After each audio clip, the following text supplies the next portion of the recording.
तो कौन कौन से टीचर से आप पढ़ सकते हो, पहले है तो बुक कौन सा ले हम इंग्लिश कितने घंटे पढ़े। तो देखिए अब हम आते हैं इस स्ट्रैटेजी के ऊपर में। कुछ लोग बोलेंगे कि भैया चैट जीपीटी यूज कर लेंगे। जब ऑफिस में काम करेंगे तो आपका ग्रामर, आपकी इंग्लिश अच्छी होनी चाहिए। तो मान लीजिए कि 6 घंटे की वीडियो है आपकी वर्ब की, तो आपने 2-2 घंटे करके 3 दिन में उसको कंप्लीट किया, साथ में नोट्स बना लिया और साथ में नोट्स को रिवाइज भी करना है। ये आपको करना ही पड़ेगा। आपको लग सकता है कि भैया ये तो बहुत ही ज्यादा टाइम टेकिंग है, तो फिर मेरे को याद ही रहेगा, छोड़ो ना। अब बहुत सारे लोगों का वोकैबुलरी में रहता है कि हमें याद ही नहीं होता है, कर लो। और ऐसे करके मैंने खुद बहुत सारे क्वेश्चन सॉल्व करे हुए हैं, सही होते हैं, हर बार सही हुए हैं, तो आपके भी होंगे। सो इस तरह से आपको इंग्लिश का मॉक अटेम्प्ट करना है, जिससे कि आपका टाइम भी बचेगा और बार बार आपको चीजें पढ़ने की जरूरत नहीं होगी, टाइम वेस्ट नहीं होगा। एसएससी सीजीएल 2026 आप नेक्स्ट ईयर यानी 2026 में जुलाई में एक्सपेक्ट कर सकते हो। तो अभी आपके पास 7 महीने हैं। आई होप आप लोग पहले की मेरी जो वीडियोस है उसको देख करके प्रिपरेशन कर रहे हो और काफी इंप्रूवमेंट भी दिख रही होगी आपको। लेकिन अगर अभी तक आपने तैयारी शुरू नहीं करी है तो रियलिटी चेक दे दूं आपको कि अभी से, बिल्कुल आज से आप तैयारी शुरू करोगे और बेसिक्स आपके बढ़िया है तो ही आपका सिलेक्शन हो सकता है। आप 1-2 महीने भी और डिले करोगे तो कहने की बात है कि 3-4 महीने में सिलेक्शन हो जाता। इतना ही ईजी होता तो भैया घर घर सरकारी नौकरी होती, इतने कम लोगों का सिलेक्शन नहीं हो रहा होता। ठीक है, बहुत मेहनत करनी पड़ती है और भी बहुत सारे लोग हैं जो 12-12 घंटे पढ़ रहे हैं, जिनसे आपका कंपटीशन है। तो भ्रम में मत रहिएगा। ठीक है, इस वाली वीडियो में मैं आप लोगों के साथ डिस्कस करने वाली हूँ A to Z about English. जो भी आपके दिमाग में डाउट्स आते होंगे टीचर को लेकर, कोर्सेज को लेकर के, कौन से सेक्शन को कैसे तैयार करें, मॉक टेस्ट को लेकर के, जितने भी कमेंट्स आते हैं उन सबका जवाब मैं यहाँ पर देने वाली हूँ। स्ट्रैटेजी एक्सेट्रा सब कुछ डिस्कस करने वाली हूँ। इससे पहले मैंने मैथ्स की वाली स्ट्रैटेजी बना दी है, इसको जाकर आप जरूर देख लेना। मैथ्स के सारे डाउट्स क्लियर हो जाएंगे, लिंक डिस्क्रिप्शन में मिल जाएगा। चलिए टाइम वेस्ट नहीं करते हैं, इस वीडियो को शुरू करते हैं। सबसे पहले तो हम टीचर की ही बात करते हैं कि इंग्लिश हम कहाँ से पढ़ें। तो देखिए अगर आपकी इंग्लिश अच्छी है ना,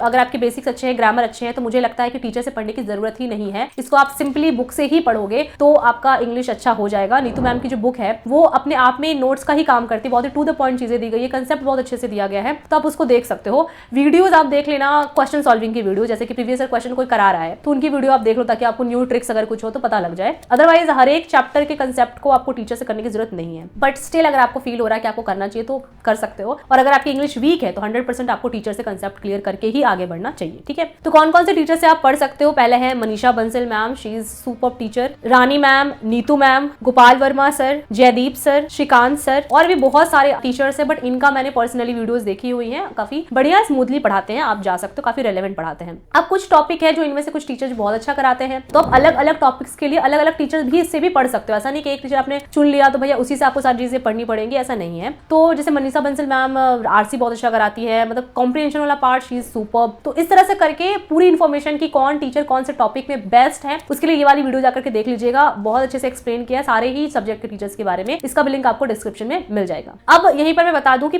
फ्री पढ़े या पेड कोर्स पढ़े, क्या से पढ़े। अगर आपकी इंग्लिश अच्छी है, चाहे आप हिंदी मीडियम से हो इंग्लिश मीडियम से, अगर अच्छी इंग्लिश आपकी है तो मुझे नहीं लगता पेड कोर्स लेना चाहिए। बट अगर आप पेड कोर्स लोगे तो ऑब्वियसली उसमें सारी सब्जेक्ट का आपको पढ़ाया जाएगा, तो आप पढ़ सकते हो इंग्लिश का, उससे आप थोड़ा जल्दी तैयारी कर पाओगे, जल्दी आपको एग्जाम रेलेवेंट तरीके से चीजें समझ में आएंगी। तो हाँ, अगर आप 2026 के लिए तैयारी कर रहे हो तो आपके पास टाइम कम है, तो आप पेड कोर्स सीधे ले लो, बहुत सारी चीजें वहीं से सॉल्व हो जाती है। टीचर्स आपका जो एफर्ट है वो काफी कम कर देते हैं, खुद ही करते हैं और आपको वहां से पढ़ना पड़ता है। लेकिन अगर आप 2027 2028 आगे की तैयारी कर रहे हो तो आप इंग्लिश को बिना टीचर के, बिना पेड कोर्स के भी शुरू कर सकते हो, कोई प्रॉब्लम उसमें है नहीं। पिछली वीडियो में भी मैंने मैथ्स वाले में बताया था कि मेरे कजन ने गगन सर की जो पेड कोर्स का है, आई थिंक सिलेक्शन समथिंग नाम मैं भूल रही हूँ, वहां से तैयारी कर रहा है, तो उसने मुझे बताया था कि आप जरूर बताइएगा, एस्पिरेंट्स को उनके लिए बहुत बेनिफिशियल होगा कि वो कोर्स बहुत ही अच्छा है, उसमें सारे सब्जेक्ट उसको बहुत ज्यादा स्मूथली समझ में आ रहे हैं और काफी इंप्रूवमेंट देखने के लिए मिल रहा है। तो आप भी वहां से कर सकते हो। हालांकि उसके अलावा भी बहुत सारे टीचर्स के अच्छे पेड कोर्सेज हैं, आप उनको भी चेकआउट कर सकते हो। मेरे कहने पे मत जाना, खुद ही एक बार जाकर के थोड़ा सा टेस्टिमोनियल आसपास से ले लेना, उसके बाद आप फिक्स करना कि किसका आपको पेड कोर्स लेना है, क्योंकि पेड कोर्स एक बहुत ही इंपॉर्टेंट चीज है जिससे आप पूरी की पूरी तैयारी करोगे। मतलब एक तरीके से आप अपने आप को पूरा उस टीचर के ऊपर सौंप रहे हो अपने सिलेक्शन के लिए, तो बहुत सोच समझ के डिसीजन आपको लेना चाहिए। अब हम आते हैं नेक्स्ट क्वेश्चन के ऊपर कि पेड कोर्स ले लिया तो बुक कौन सा ले हम, क्योंकि ऑब्वियसली टीचर से पढ़ पढ़ करके तो आप नहीं कर लोगे, बुक तो सॉल्व करना ही पड़ेगा। तो देखिए नीतू मैम की दोनों वॉल्यूम 1 और वॉल्यूम 2, इसके बाद एमबी बुक और इसके बाद एसपी बख्शी या फिर वर्ड पावर मेड इजी और ब्लैक बुक, इन तीनों में से कोई एक बुक। तो ये सारी बुक जो है ये एनफ है, इसके अलावा आपको एक भी एक्स्ट्रा बुक लेने की जरूरत नहीं है। मैंने इसमें से नीतू मैम की दोनों वॉल्यूम, एमबी बुक और एसपी बख्शी से वोकैबुलरी वाला पार्ट से ये वाला मैंने किया हुआ था और मुझे फिर बिल्कुल कभी जरूरत नहीं पड़ी किसी और एक भी बुक को पढ़ने की, तो ये एनफ है। और इसके अलावा भी अगर आप जानना चाहते चाहते हो कि इंग्लिश की कौन सी अच्छी बुक्स है मार्केट में और भी एक्सप्लोर करना चाहते हो, तो फिर ये वाली मैंने बेस्ट बुक्स के ऊपर में वीडियो बनाई है। हर एक सब्जेक्ट की बेस्ट बुक्स जो मार्केट में अवेलेबल है वो उसके बारे में पूरी जानकारी आपको मिल जाएगी। लिंक आपको डिस्क्रिप्शन में मिल जाएगा। तो अभी तक आपको समझ में आ गया हो कि एएसओ व्लॉग्स एक ऐसा चैनल है जिसमें कि आपको तैयारी को लेकर के A to Z सारा सोल्यूशन मिलता है, कोई भी कंफ्यूजन नहीं रह जाएगा और अलग से कोई वीडियो देखने की जरूरत उसके बाद आपको नहीं पड़ने वाली है। ठीक है, तो बुक का भी सॉल्व हो गया किस्सा। अब हम आते हैं मॉक टेस्ट के ऊपर में। आप कितनी भी पढ़ाई कर ले, लेकिन अगर आप मॉक टेस्ट नहीं लगाते तो आई कैन गारंटी आपका सिलेक्शन नहीं हो सकता, क्योंकि कोई बोर्ड का एग्जाम है नहीं, ये कॉम्पिटिशन का एग्जाम है जिसमें आपको टाइम मैनेजमेंट, स्किपिंग, बहुत सारे आर्ट्स आपको सीखने पड़ते हैं और वो सिर्फ और सिर्फ मॉक देने से ही हो सकता है। तो आपके पास 2 पेड मॉक होना चाहिए, क्योंकि एक मॉक में अगर आप पेड लेते हो तो 40 से 45 इतने फुल मॉक रहते हैं जो कि एनफ नहीं होते हैं आपकी पूरी प्रिपरेशन के दौरान। तो एटलीस्ट 2 पेड मॉक लीजिए, इसमें से एक आप टेक्स्ट बुक का जरूर लीजिए। कोई पेड प्रमोशन नहीं, आप किसी से भी पूछेंगे वो टेक्स्ट बुक का ही पहले नाम लेगा, क्योंकि बहुत रेलेवेंट है, बहुत अच्छी एनालिसिस है, बहुत ही अफोर्डेबल है, सालों से चलती आ रही है। इसके अलावा मैंने जो लिया था एग्जामों का लिया था, लेकिन आप एग्जामों का भी ले सकते हो। इसके अलावा और भी ऑप्शंस अब अच्छी मार्केट में आ गई है, आप उसको एक्सप्लोर करके एक और पेड कोर्स ले सकते हो। इसके अलावा वीकली बहुत सारे प्लेटफॉर्म्स आपको फ्री टेस्ट का ऑप्शन देते हैं, जैसे कि ऑलिव बोर्ड हो गया, एग्जामो हो गया, टेक्स्ट बुक में भी वीकली टेस्ट आते रहते हैं, आरबीई हो गया। तो आप इनके जो लाइव टेस्ट होते हैं वीकली उसको जरूर से जरूर अटेम्प्ट करिए। लाखों एस्पिरेंट्स अटेम्प्ट करते हैं, तो आपको एक रियलिटी चेक जरूर मिलेगा कि आप कहां पर अभी स्टैंड कर रहे हो और आपको किस तरह की और तैयारी आगे करने की जरूरत है। रैंक और परसेंटाइल बहुत बढ़िया से आपको समझ में आ जाएगा। ठीक है, इसके बाद एक क्वेश्चन रहता है कि हम इंग्लिश कितने घंटे पढ़ें। तो देखिए, मुझे लगता है इंग्लिश आपको 3 से 4 घंटे देने ही पड़ेंगे, क्योंकि बहुत सारा चैप्टर है, बहुत क्वेश्चंस आपको प्रैक्टिस करना पड़ता है। अगर आपकी इंग्लिश अच्छी है तो आप 3 घंटे भी दे सकते हो, और आपको लगता है कि थोड़ी वीक है तो आप 4 घंटे तो एटलीस्ट दीजिए ही दीजिए। लेकिन इन 3-4 घंटों का आउटपुट आपका बढ़िया आना चाहिए, सिर्फ किताब सामने रखने से नहीं होगा। इसमें आपको क्या करना है, टारगेट फिक्स करने, जैसे कि मेरे को ये एक चैप्टर है, इसका पूरा का पूरा कंसेप्ट क्लियर करना है, क्वेश्चन सॉल्व करने हैं, या फिर मेरे को यहाँ इतना वोकैबुलरी याद करना। ये इस तरह से टारगेट 3-4 घंटे का बनाओ, उसको कंप्लीट करने पे ध्यान दो, ना कि सिर्फ 3-4 घंटे कैसे भी करके आपको निकालने हैं, ऐसा नहीं करना है। और इंग्लिश आपको डेली पढ़ना है, ये नहीं कि आज पढ़ा कल नहीं पढ़ा, बिकॉज मैथ्स और इंग्लिश एक ऐसा सब्जेक्ट है जिसको आपको डेली की डेली करना पड़ेगा। अब हम आते हैं इस स्ट्रैटेजी के ऊपर में। तो देखिए, इंग्लिश की स्ट्रैटेजी ना 3 स्ट्रैटेजीज होती है, क्योंकि इसका 3 पिलर होता है। एक होता है ग्रामर, एक है रीडिंग कॉम्प्रिहेंशन वाला पार्ट, और एक है वोकैबुलरी का पार्ट। तीनों को करने का तरीका अलग अलग है, क्वेश्चन अलग अलग तरीके से पूछे जाते हैं, पूरा का पूरा मुद्दा ही तीनों अलग अलग है, इसीलिए एक एक करके हम डिस्कस करते हैं। सबसे पहले हम आते हैं ग्रामर के ऊपर में। तो grammar is the base of English, आपको आना ही चाहिए, ना कि सिर्फ एग्जाम के लिए बल्कि आगे के लिए भी, क्योंकि आप किसी भी ऑफिस में आएंगे, इंग्लिश में काम होगा, तो आपकी ग्रामर अच्छी होनी चाहिए। स्पेशली एएसओ की जॉब में तो आप नोटिंग ड्राफ्टिंग करते हो, तो उसमें आपकी ग्रामर अच्छी होनी ही चाहिए। कुछ लोग बोलेंगे कि भैया चैट जीपीटी यूज कर लेंगे। देखो यार, हर टाइम ना दूसरे के भरोसे मत रहो, खुद की नॉलेज नहीं बढ़ाने का एक आलस है जो आपके अंदर है, जो इस तरह की बात बोलता है। तो ग्रामर की अगर हम स्ट्रैटेजी की बात करें तो सबसे पहले तो आपको टीचर की किसी वीडियो से इसको कंप्लीट करना है, क्योंकि सिर्फ एग्जाम की बात नहीं है, इसके बाद भी आप जब ऑफिस में काम करेंगे तो आपका ग्रामर, आपकी इंग्लिश अच्छी होनी चाहिए। तो आपको सबसे पहले तो चैप्टर वाइज जाना है, सीक्वेंस में। आप कभी भी कोई भी चैप्टर नहीं कर सकते हैं, क्योंकि जब तक आपको वर्ब चैप्टर नहीं समझ में आएगा तब तक सब्जेक्ट वर्ब अग्रीमेंट समझ में नहीं आने वाला, नाउन समझ में नहीं आएगा, तो उससे आगे के चैप्टर्स और समझ में नहीं आएंगे। तो इसी तरह से सीक्वेंस में आप जब जाओगे ना, तो चीजें बहुत ही अच्छे से क्लियर होती जाएंगी आपके दिमाग में, और आपको कॉन्फिडेंस बढ़ता जाएगा। नहीं तो फिर इधर उधर करोगे, आएगा कुछ भी नहीं, हर चीज भूलते जाओगे, रिवाइज ढंग से नहीं हो पाएगा, तो आपको कॉन्फिडेंस भी नहीं आएगा और इंप्रूवमेंट तो भूल ही जाओ। इसलिए सीक्वेंस में जाना इज वेरी वेरी इंपॉर्टेंट। तो फर्स्ट स्टेप जो है, आप किसी चैप्टर को उठाइए सीक्वेंस वाइज। जैसे पहला आपने वर्ब चैप्टर उठाया, इसको आपको किसी टीचर से अच्छे से इसका कंसेप्ट क्लियर कर लेना, चाहे पेड कोर्स से कर रहे हो, फ्री से कर रहे हो, बहुत ही अच्छे से समझना है। इंग्लिश कभी भी रटने की कोशिश मत करिए, क्योंकि दिस इज अ लैंग्वेज, इसको समझो, बढ़िया से समझो, क्यों, कब, कैसे, कहां, कैसे समझ में आएगा कि आपको समझ में आ रहा है या नहीं। तो जब एक चीज को 2 तरीके से बोला जाए और आपको समझ में आ जाए कि भैया दोनों में डिफरेंस क्या है, तो समझ लेना कि आपको इंग्लिश ग्रामर समझ में आ रहा है। जैसे कि I have given this, I have been given this, और इस मैंने बहुत छोटा सा एग्जांपल दिया। इस तरह से करके जब एक ही सेंटेंस को अलग अलग तरीके से बोला जाए और आपको एग्जैक्टली समझ में आ रहा हो कि दोनों का क्या मतलब होता है, इसका मतलब आपको ग्रामर समझ में आता है। ठीक है, तो इस तरह से समझ करके पढ़ो। नेक्स्ट स्टेप जो है नोट्स बनाना। तो देखिए, ग्रामर में बहुत ही कम नोट्स बनते हैं, क्योंकि जो बुक है ना नीतू मैम की, वो अपने आप में एक नोट्स का काम करता है। तो लेकिन आप नोट्स बनाइए, उसमें लिखिए, जैसे टीचर का भी बता रहा हो, कोई न्यू कंसेप्ट है, कोई न्यू फॉर्मूला है, कोई न्यू रूल है जो लग रहा है आपको बहुत डिफरेंट है, टीचर बताएंगे भी कि भैया ये जल्दी आपको बुक में नहीं मिलेगा, लेकिन ऐसे ऐसे आया हुआ है यहाँ पर। तो ये सारी चीजें आप नोट करिए, ताकि आपको रेलेवेंसी का पता हो, कौन इंपॉर्टेंट है, क्या इंपॉर्टेंट है, ये सारी चीजें बीच बीच में आप उस नोट्स को रिवाइज कर लीजिएगा। तो मान लीजिए कि 6 घंटे की वीडियो है आपकी वर्ब की, तो आपने 2-2 घंटे करके 3 दिन में उसको कंप्लीट किया, साथ में नोट्स बना लिया और साथ में नोट्स को रिवाइज भी करना है। जैसे कि आपने जब पहले दिन पढ़ा, दूसरे दिन पढ़े, तो दूसरे दिन जब आप आओगे तो पहले दिन का नोट्स जब तक रिवाइज नहीं करोगे तब तक आप आगे मत आना। यही लोग गड़बड़ करते हैं, जब आप 3 दिन कंप्लीट कर लोगे पहले वाला भूल जाओगे। तो ऐसा नहीं करना है, साथ में चीजों को लेकर के आगे बढ़ना, अदरवाइज आपका पहले का पढ़ने का कोई फायदा नहीं होगा। ठीक है, तो इस तरह से करके आपने एक चैप्टर को मान लीजिए कंप्लीट किया। उसके बाद आपको नेक्स्ट स्टेप है कि आना है बुक में, और बुक को नीतू मैम के बहुत बढ़िया से उस चैप्टर को पढ़ना है, एक एक एग्जाम्पल देखना है,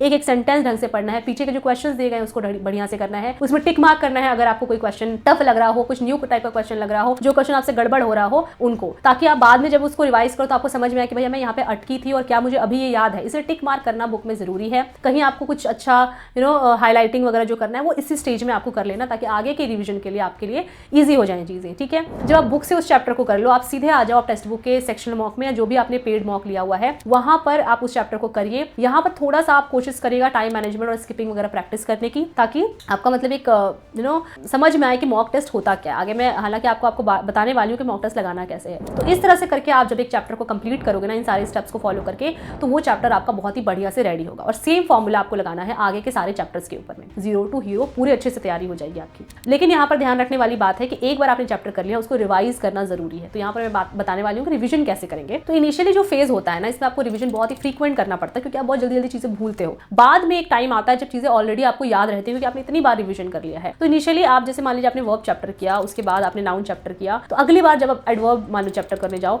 तो आपको वो वर्ब चैप्टर वापस से रिवाइज करना है। और रिविजन में क्या करना है, तो पूरा का पूरा बुक वापस से रिवाइज करना है, सारे क्वेश्चन वापस से रिवाइज करने हैं, नोट्स आपने बनाया है सारा रिवाइज करना है। ये आपको करना ही पड़ेगा। आपको लग सकता है कि भैया ये तो बहुत ही ज्यादा टाइम टेकिंग है, या तो फिर मेरे को याद ही रहेगा, छोड़ो ना, ये बस भैया आलस वाली बात है। याद कुछ भी नहीं रहता है, अच्छे को याद नहीं रहता है। इसीलिए जब तक आप पहले का रिवाइज करते करते ना चलो तब तक आप आगे मत बढ़ो। ठीक है, so this is how you should revise your chapters. अब इस मान आपने एक बार कर लिया उस चैप्टर को, उसके बाद आप एक हफ्ते के बाद वापस करो, फिर महीने में एक बार करो। इस तरह से करके जब भी आपको रिवाइज करने का मन करे तो आप कर लो। जब भी नीड फील हो कि मेरे को तो याद नहीं आ रहा वहां पर क्या था ना, तो तुरंत जाकर के रिवाइज करो। रिवाइज जब करो तो सब कुछ रिवाइज करो A to Z। ठीक है, तो इस तरह से करके आपको रिवाइज करना है। इसके बाद मुझे लगता है कि आपको नीतू मैम के एक बुक को कंप्लीट करने में, सारे चैप्टर्स को कंप्लीट करने में 4 महीने लगेंगे अच्छे से कंप्लीट करने में। तो वो जब कंप्लीट हो जाए उसके बाद आप उसको तो रिवाइज करते ही रहना टाइम टू टाइम, साथ में आप MB बुक अप करना शुरू कर देना। इसमें आप टारगेट ले लेना कि 5 सेट मुझे डेली के लगाने हैं, और 5 सेट के साथ उसका सोल्यूशन, और लास्ट में जितने भी वोकैबुलरी वाला पार्ट दिया हुआ है वो भी मुझे साथ में करते हुए जाना है। तो इस तरह से करके आपका जो है ग्रामर बहुत अच्छे से प्रैक्टिस होता रहेगा। और साथ में आप मॉक टेस्ट दोगे आगे चल करके फुल मॉक, तो उससे भी आपका रिवीजन होता रहेगा। फुल मॉक आपको कब देना है, जब आपका 6-7 चैप्टर्स एटलीस्ट कंप्लीट हो जाए, तभी आपको फुल मॉक देना शुरू करना है। तब तक आप सेक्शनल मॉक लगाना, क्योंकि फुल मॉक के लिए आपको थोड़ी नॉलेज तो होनी चाहिए। आता जाता कुछ नहीं है और आप मॉक टेस्ट लगाओगे तो आपका मॉक टेस्ट बर्बाद भी होगा और आपका डिमोटिवेशन भी आएगा कि भैया मेरे से तो कुछ बन नहीं रहा, पढ़ रहा हूँ फिर भी। इसीलिए आपको फुल मॉक कम से कम 50-60% 40% सिलेबस कंप्लीट हो जाए उसके बाद ही लगाना चाहिए। सो this is how you should complete grammar वाला पोर्शन। अब हम आते हैं वोकैबुलरी वाला पोर्शन, क्योंकि मैंने बताया बिल्कुल अलग स्ट्रैटेजी होती है। देखिए वोकैबुलरी वाला जो पोर्शन है उसके लिए जो नीतू मैम की बुक है, दोनों वॉल्यूम्स, MB बुक जो है उसके स्टार्टिंग में भी और हर एक सेट के लास्ट में वोकैबुलरी दिया हुआ है, और इसके साथ word power made easy, black book या SP बख्शी, इन तीनों में से कोई एक बुक आपको वोकैबुलरी के लिए लेना है। ये एनफ है, इसके अलावा आपको एक भी और बुक नहीं लेनी है। तो इसमें मैं क्या क्या कवर कर रही हूँ, तो जो वर्ड सब्स्टिट्यूशन होता है, स्पेलिंग होता है, एंटोनिम होता है, सिनोनिम होता है, और वर्ड मीनिंग, ये सारी चीजें वोकैबुलरी के अंदर में ही आती है। क्योंकि इनको आपको कभी भी एज अ सिनोनिम एंटोनिम नहीं पढ़ना है। जो भी वर्ड आपको दिख गया उसकी मीनिंग आपको याद रखनी है, ये होता है आपका वोकैबुलरी। जैसे कि एंटोनिम आप पढ़ रहे हो तो इसमें एक आपका जिसका क्वेश्चन पूछा गया है और इसके साथ 4 एग्जाम्पल्स, तो आपको कभी इसको एंटोनिम की दृष्टि से देखना ही नहीं है, हमेशा वोकैबुलरी की दृष्टि से देखना है कि वो वर्ड पांचों के पांचों का मीनिंग मुझे पता होना चाहिए। अब वो कभी एंटोनिम में आ जाए, कभी सिनोनिम में आ जाए, कभी वन वर्ड सब्स्टिट्यूशन में आ जाए, किसी में भी वो वर्ड आ जाए आप कर लोगे। ऐसा नहीं कि भाई इसका एंटोनिम ये है और बस वही दो याद करो, इसका एंटोनिम ये है। मैंने देखा है एस्पिरेंट्स कैसे करते हुए मेरी लाइब्रेरी में कि भैया अगर वो वर्ड का वही वाला एंटोनिम आप बोलोगे तो वो बता पाएंगे, अदरवाइज वो नहीं बता पाएंगे। तो इस तरह से बकलोली नहीं करनी है, आपको अच्छे से सबका वर्ड मीनिंग याद करना है, ना कि एंटोनिम या सिनोनिम करके याद करना है। वर्ड मीनिंग याद रहेगा तो एंटोनिम सिनोनिम तो कर ही लोगे ना। इनफैक्ट मैं तो स्पेलिंग के भी जो मीनिंग्स होते थे वो नीतू मैम में दिए रहते हैं, उन सबको भी मैं याद करती थी, क्योंकि जितनी भी वर्ड्स आपको बुक्स में मिलेंगे वो सारे इंपॉर्टेंट है, वो कहीं में भी आ सकते हैं। और मैं बोलूंगी कि बहुत ज्यादा ओवरलैपिंग में, ऐसा नहीं है कि एंटोनिम में पूरा का पूरा अलग वर्ड है, सिनोनिम में बिल्कुल अलग वर्ड है, बहुत हद तक ओवरलैपिंग होती है। सिमिलरली स्पेलिंग में भी बहुत ज्यादा ओवरलैपिंग होती है। तो वर्ड्स कम होते हैं, लेकिन आपको हर एक वर्ड की मीनिंग जहां पे भी आप देख रहे हो किताब के इर्द गिर्द सब आपको आनी चाहिए। यहाँ पर ये बता दूंगी कि मेरे हिसाब से वर्ड मीनिंग के लिए, वोकैबुलरी वाले पार्ट के लिए न्यूज़पेपर पढ़ना is not at all important. जितना बुक में है ना वो एनफ है, उतने से ही एग्जाम में आ जाता है, और मुझे नहीं लगता कि न्यूज़पेपर के लेवल का वोकैबुलरी पूछा भी जाता है। So this is I think time waste. मैंने कभी भी नहीं पढ़ा और मुझे कभी फील नहीं हुआ कि इसको पढ़ना भी चाहिए। अच्छे खासे मेरे वोकैबुलरी में नंबर आते थे। ठीक है, अब बहुत सारे लोगों का वोकैबुलरी में रहता है कि हमें याद ही नहीं होता है। तो देखिए पहली बात तो कभी कभी ऐसा होता है कि हम एनफ टाइम्स रिवाइज ही नहीं करते और हमें लगता है कि याद नहीं हो रहा है। अगर आप 5 बार वोकैबुलरी रिवाइज करोगे तो नहीं होगा, बिकॉज वोकैबुलरी बहुत बार रिवाइज करने वाली चीज है। एटलीस्ट 20-25 बार आप जाकर के रिवाइज करोगे बुक के वोकैबुलरी को, तो जाकर के आपको लगेगा कि भैया बढ़िया से याद हो रहा है। इसीलिए उसको टाइम दो बढ़िया से। अब है कि कुछ लोगों को ट्रिक ही पता नहीं होता कि वोकैबुलरी को कैसे याद करना है। हर एक वर्ड को याद रटने के लिए बैठोगे तो ऑब्वियसली कभी याद नहीं होने वाला। इतने सारे 5-6 हज़ार वर्ड्स आप रट कर तो नहीं याद कर सकते, तो पूरी की पूरी मैंने ये वीडियो बनाई है कि वोकैबुलरी के लिए कौन से बेस्ट 7 ट्रिक्स हैं, और इसके अलावा कोई ट्रिक हो नहीं सकता है जिससे आपको वोकैबुलरी याद हो। तो इस वीडियो को आप जरूर जाकर देख लेना, लिंक डिस्क्रिप्शन में मिल जाएगा। यहाँ पे मैं इसका समरी आपको बता देती हूँ। अगर आपको वोकैबुलरी याद नहीं होता है तो ये कुछ ट्रिक्स है जिसको फॉलो करके आप कर सकते हो। सबसे पहला कि आप कोई वर्ड देखो तो उसको गूगल में सर्च करो और उसके सेंटेंस को देखो। इस तरह से आपको याद भी रहता है वर्ड, और प्लस आपको कंटेक्स्ट भी पता रहता है कि किस तरह से ये वर्ड यूज में आता है। और सिमिलरली 2 सेंटेंसेस खुद से फॉर्म करो ताकि आपके दिमाग में वो वर्ड बैठे, उसका यूजेस बैठे। टाइम लगेगा, लेकिन इस तरह से करोगे तो जब भी वो उस वर्ड को रिवाइज करोगे तो वो सेंटेंस और वो कंटेक्स्ट आपके दिमाग में आएगा और बहुत ईजी हो जाएगा आपके लिए उस वर्ड को याद रखना। दूसरा ट्रिक है कि आप जब भी किसी वर्ड को देखें, आपको सेंटेंस से भी लग रहा है कि थोड़ा याद करने में दिक्कत हो रही, तो आप इमेजेस वाले पार्ट में चले जाइए। इमेजेस देख करके ज्यादा देर तक वर्ड याद रहता है। आप एग्जाम्पल स्क्रीन पर देख पा रहे होंगे। नेक्स्ट, किसी भी वर्ड को आप नेगेटिव या पॉजिटिव फीलिंग से जरूर रिलेट करें। जैसे कि फिलॉन्थ्रोपिस्ट जो है, ये वर्ड सुन करके ही आपको पॉजिटिव फीलिंग आ जानी चाहिए, इस तरह से आपको याद करना है। वैसे मिसोजिनिस्ट सुन करके आपको तुरंत में नेगेटिव फीलिंग आनी चाहिए, तो आपको किसी भी वर्ड के साथ अपनी पॉजिटिव और नेगेटिव मीनिंग को रिलेट करना है, फीलिंग को। इस तरह से करके ना, आपको अगर वर्ड की मीनिंग नहीं भी आती है लेकिन आपको पता है कि ये नेगेटिव है या पॉजिटिव है, तो आप एंटोनिम, सिनोनिम जैसे क्वेश्चंस को सॉल्व कर लोगी इजीली। अगर आपका एंटोनिम पूछा है किसी नेगेटिव वर्ड का, तो उसमें से 3 ऑप्शंस होंगे वो नेगेटिव वाले ही होंगे, एक ही पॉजिटिव वाला होगा, तो आपका समझ में आ जाएगा कि भैया वो जो है उसका एंटोनिम है, तो आप उसको मार्क कर लो। और ऐसे करके मैंने खुद बहुत सारे क्वेश्चन सॉल्व करे हुए हैं, सही होते हैं, हर बार सही हुए हैं, तो आपके भी होंगे। तो ये एक ट्रिक हो गई। इसके बाद किसी भी वर्ड को अगर आपके आसपास कोई ऐसी चीज है या कोई ऐसा पर्सन, तो आप उससे रिलेट कर सकते हो। जैसे कि कोई भी बिहेवियरल जो वर्ड होता है, जैसे कि टॉकेटिव हो गया, लोकोसिस हो गया, तो ये बिहेवियरल जो वर्ड है वो आप आसपास अगर किसी ऐसे इंसान को जानते हो तो उससे रिलेट कर सकते हो। या प्रिस्टीन हो गया, इस तरह की जो कैरेक्टरिस्टिक दर्शाने वाली चीजें आप किसी भी चीज से रिलेट कर सकते हो जितना हो सके। मैं ये नहीं कह रही कि सारे ही वर्ड्स को आपको इस तरह से कर देना है। जो आपका नेगेटिव पॉजिटिव फीलिंग से हो जाए आप उसको उससे याद कर लो, जो आपका कैरेक्टरिस्टिक किसी पर्सन से रिलेट करके हो जाए उससे कर लो, जो आपका इमेजेस से हो जाए आप उसको उससे कर लो। तो ये कुछ ट्रिक्स है जो आप, जिससे आपका सुविधा पड़े आप उससे कर सकते हो। नेक्स्ट जो ट्रिक है वो है निमोनिक्स। निमोनिक्स का मतलब होता है किसी स्टोरी के माध्यम से, किसी सेंटेंस में बहुत सारे वर्ड्स को याद करने का एक तरीका, लेकिन मुझे ये इफेक्टिव नहीं लगता है। बहुत सारे लोग इसे याद करते हैं बट मुझे लगता है कि मैं इससे और ज्यादा कंफ्यूज हो जाती हूँ, तो इसलिए अगर आपके लिए इफेक्टिव है तो आप जरूर करिए। इसके बाद ये सारे ट्रिक्स आप अपना अप्लाई करने के बाद, जिसमें जो हो, इसके बाद भी कुछ ऐसे वर्ड्स होंगे जो काफी कम नंबर में होंगे, जो आपको नहीं याद हो रहे, आप उनको रट सकते हो, ठीक है। तो उतना आप रट सकते हो या रटा हुआ याद रहेगा। This is how you should memorise vocabulary. और वोकैबुलरी को आप जितना ज्यादा दिन भर में अचानक से याद करोगे ना, उतना ही याद रहेगा। जैसे हम लोग तैयारी करते थे तो अचानक से दिमाग में आता था, पता यार फिलॉन्थ्रोपिस्ट का मतलब क्या है, तो इस तरह से। या फिर दिन भर में आप आसपास जो भी चीजें देख रहे हो उसको आप वोकैबुलरी से रिलेट कर सकते हो। जैसे कि अगर आप टेंपल में गए तो उससे आपके दिमाग में आना चाहिए सीरीन एक वर्ड है कि बहुत ही शांति भरा। तो इस तरह से कहीं जाओ, कहीं कुछ करो, तो वोकैबुलरी को डे टू डे लाइफ में थोड़ा सा यूज करो या फिर दिमाग में लाओ, मेमोराइज करो, तो ज्यादा इजीली आपको याद रहने वाला है। इसके अलावा अड्डा 247 एक ऐप है जिससे कि आप लीजर टाइम में, जब आपका मन नहीं कर रहा हो पढ़ने में या बैठे हो कहीं जा रहे हो, तो आप खोलो वोकैबुलरी का, वहाँ पे क्विज हो, उससे भी बहुत जल्दी वोकैबुलरी याद रहता है। इसके बाद हम वोकैबुलरी का रूटीन कैसे बनाए, हम इसको डे टू डे कैसे करें। तो देखिए, एक पेज आप किसी का भी खोलिए, चाहे वो वन वर्ड सब्स्टिट्यूशन हो, एंटोनिम हो, सिनोनिम हो, इडियम हो, एक पेज खोलिए, उसका आगे पीछे बोथ साइड्स आपको एक दिन में याद करना है। या अगर आपको लग रहा है कि उतना आपसे नहीं हो पा रहा तो आप एक साइड कर लीजिए, लेकिन इतना आपको डेली करना ही है। और जैसे मैंने एंटोनिम में बताया कि आप जब एंटोनिम करने जाओ तो उसको वर्ड मीनिंग की तरह याद करो, ना कि एंटोनिम की तरह। तो इस तरह से करके एक एक पेज करके करोगे तो आपका इजीली याद हो जाएगा। बट ये चीज याद रखनी है कि जब भी आप नेक्स्ट डे जाओ तो प्रीवियस जितना भी पढ़ा है उसको रिवाइज करो। जब आप तीसरे दिन जाओ तो फर्स्ट और सेकंड डे का याद करो। इस तरह से ही करना पड़ेगा, नहीं तो आप 10 दिन का पढ़ लोगे और पिछले का बिल्कुल याद नहीं रहेगा। वोकैबुलरी एक ऐसा पार्ट है जिसको बहुत बार रिवाइज करने की जरूरत पड़ती है, नहीं तो वो आप खा जाओगे, तो कोई फायदा होगा नहीं। इसीलिए हमेशा आगे पढ़ने से पहले पीछे वाला रिवाइज करते हुए चलो, ठीक है। इसके बाद जब इतना आप कर लोगे, नेक्स्ट आपका स्टेप है, आओ आप सेक्शनल मॉक में सेक्शनल मॉक दीजिए। वहां पर आप वोकैबुलरी जो है देखिए कि आपको कितना याद रह रहा है, ये आपका बढ़िया से हो जाएगा। इसके बाद जो नेक्स्ट पिलर है वो आपका आता है रीडिंग कॉम्प्रिहेंशन वाला पूरा पार्ट। इसमें 3 चीजें होती है, पहले तो सेंटेंस अरेंजमेंट हो गया, दूसरा क्लोज्ड है जिसमें कि पैराग्राफ में फिल इन द ब्लैंक्स करना होता है, और नेक्स्ट इज रीडिंग कॉम्प्रिहेंशन जिसमें कि पैराग्राफ से क्वेश्चंस पूछे जाते हैं। तो ये जो तीनों है इसको आपको करना है हमेशा का ट्रिक जानने के बाद। मैंने कम से कम 1 साल अपना बर्बाद किया हुआ था। जो पहले 2019 का जो मैंने पेपर दिया था उस टाइम पे मुझे लगता था कि ये तो नॉर्मल करना होता है, इसको कोई ट्रिक नहीं है।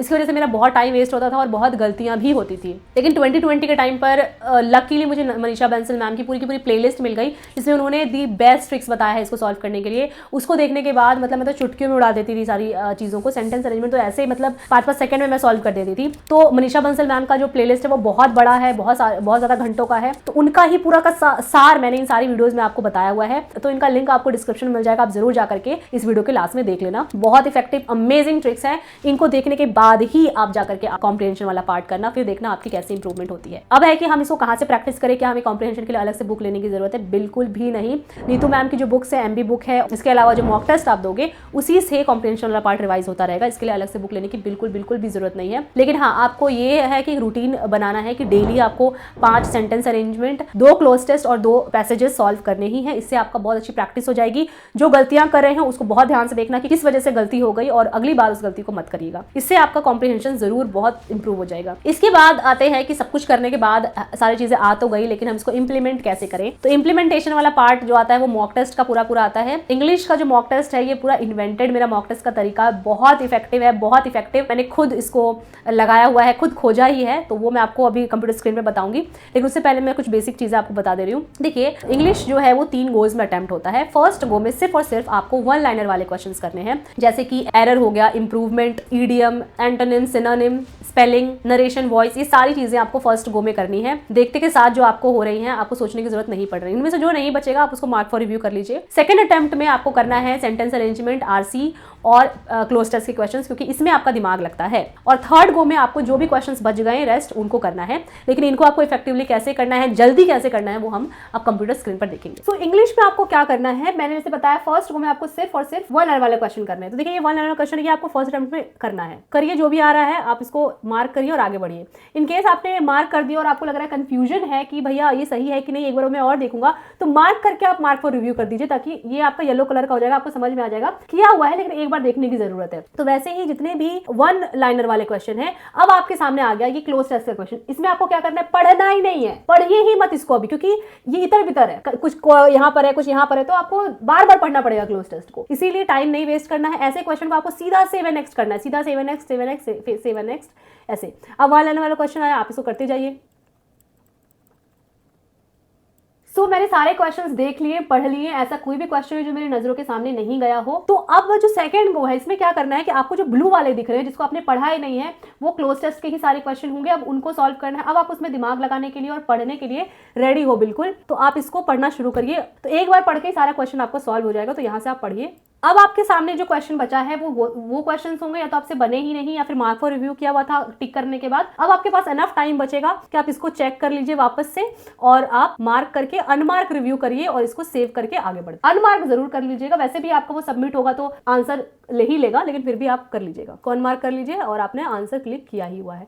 इस तरह से आपको इंग्लिश का मॉक अटेम्प्ट करना है, जिससे कि आपका टाइम भी बचेगा और बार बार आपको चीजें पढ़ने की जरूरत नहीं होगी, टाइम वेस्ट नहीं होगा। आई थिंक मैंने इंग्लिश से रिलेटेड जितने भी क्वेश्चन आपके दिमाग में हो सकते हैं सब चीजें मैंने कवर कर ली हैं। तो अब भाई आप तैयारी में लग जाइए, इंग्लिश को धड़ाधड़ करिए और इंप्रूवमेंट आप देखोगे जरूर। ऐसी ही स्ट्रैटेजी आगे रीजनिंग और जीएस के लिए भी आने वाली है। उस चैनल को सब्सक्राइब जरूर कर लेना। और अब तक आपको पता लग गया हो कि SO vlogs is the best channel for SSC preparation, जहां पर आपके सारे सवालों का जवाब आपको मिलता है और बिल्कुल प्रैक्टिकल मिलता है, सिर्फ बोलने के लिए चीजें नहीं होती। चलिए मिलते हैं ऐसी ही इन्फॉर्मेटिव वीडियोस के साथ आगे भी, तब तक के लिए जय हिंद।